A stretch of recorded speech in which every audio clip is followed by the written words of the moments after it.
चल जइबू ससुरा अपना पियाबा के घर हो। प्यार के नाम से हमारा लागता डर हो।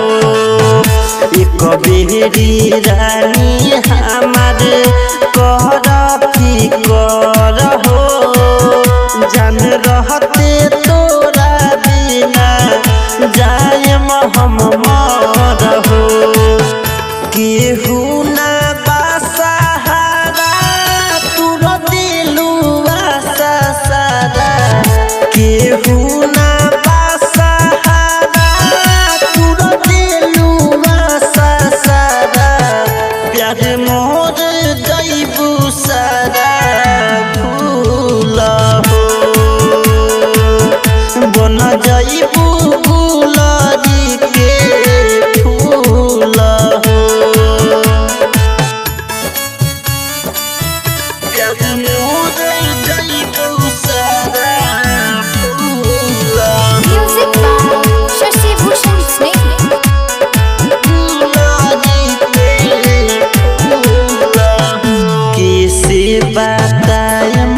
तना दोहरद हम सहिले। आई बड़ी याद तोहर सुते से पहिले। बुझी ना बतिया हमार राइटर गेरानी हो। साहेब सवरिया सगे कटबू तू जानी हो। कबो ना रोइबू हो खाली रोइबू हो।